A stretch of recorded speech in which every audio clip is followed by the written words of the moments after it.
Halo sahabat Sekolah Tekno, sekarang kita akan kembali belajar menggunakan software absensi ya teman-teman ya.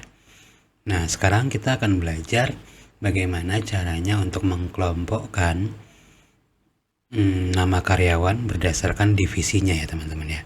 Jadi setelah teman-teman kemarin kita belajar cara untuk menginput data karyawan, sekarang kita akan belajar bagaimana caranya mengelompokkan nama-nama karyawan tersebut berdasarkan divisinya. Oke, langsung aja. Sekarang kita masuk ke employees.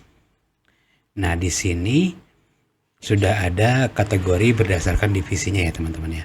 Ada administrasi, animal care, fishing, general, production, security, warehouse, dan warehouse.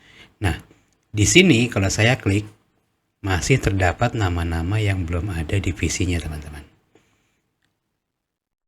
Nah, oke. Kalau kemarin kan kita sempat belajar bagaimana caranya merename nama yang berupa angka ini menjadi nama karyawan ya teman-teman ya dalam bentuk teks. Itu bisa teman-teman lihat di video saya sebelumnya ya teman-teman ya. Teman-teman masuk aja di playlist attendance management. Oke. Nah, sekarang kita akan belajar bagaimana caranya untuk memindahkan nama-nama ini yang belum ada divisinya ini ke dalam divisi ini teman-teman.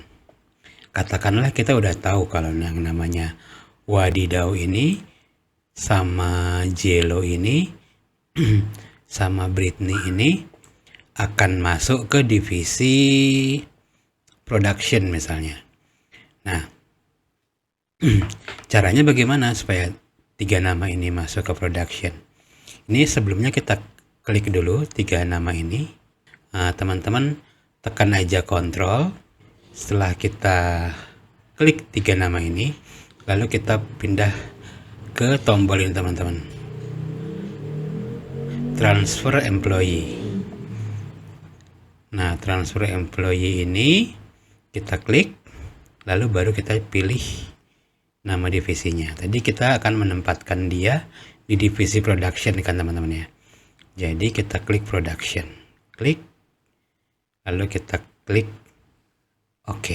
Nah kalau sudah, sekarang kita periksa lagi di divisi production ini ya teman-teman ya.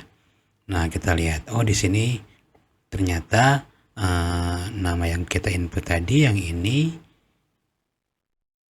sama ini sudah masuk ke divisi production.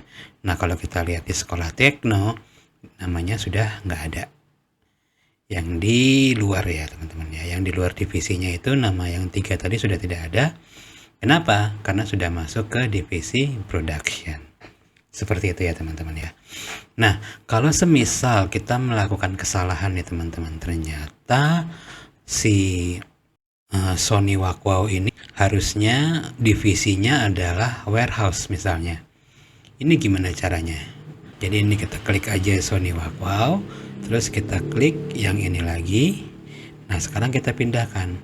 Nah ternyata Sony Wakwau itu adalah seorang warehouse atau divisi gudang ya teman-teman ya. Jadi ya udah, kita klik aja yang warehouse ini, lalu kita klik OK. Nah sekarang kita lihat di warehouse. Nah di sini udah ada Sony Wakwau dan di divisi production namanya sudah nggak ada. Gitu ya teman-teman ya. Gampang ya. Jadi kita ulang lagi. Kita masuk ke Sekolah Tekno ini yang paling atas. Nah kita cari namanya karyawan yang akan kita pindahkan ke divisinya. Misalnya ini Dido ini misalnya. Lalu kita klik transpose, transfer ini, lalu kita pilih. Nah si Dido ini masuk kemana? Misalnya Dido itu masuknya ke bagian general. Ya udah, kita klik divisi general, baru kita klik OK. Nah untuk karyawan yang sudah terlanjur masuk ke divisi, tapi divisinya salah teman-teman, pilih aja, tinggal pilih divisi awalnya, misalnya Misalnya ini ada di warehouse misalnya. Nah, ternyata si Dewa ini adalah karyawan divisi administrasi misalnya. Nah, kita langsung klik aja nama karyawannya, lalu kita pilih transfer employee, baru kita pindahkan, kita pilih divisinya, kita klik administrasi, baru kita klik OK. Nah, memang di sini perubahannya tidak langsung ya teman-teman, tapi kalau teman-teman cek lagi, nah dia sudah pindah. Nah, untuk di divisi warehouse juga sudah nggak ada nama itu karena sudah pindah ke divisi administrasi. Gitu teman-teman. Gampang ya. Seperti biasa, kalau ada pertanyaan, tulis saja di kolom komentar. Jangan lupa di like, share, dan di komen ya teman-teman ya. Supaya channel kita jadi lebih berkembang. Sampai jumpa di pertemuan berikutnya. Dadah.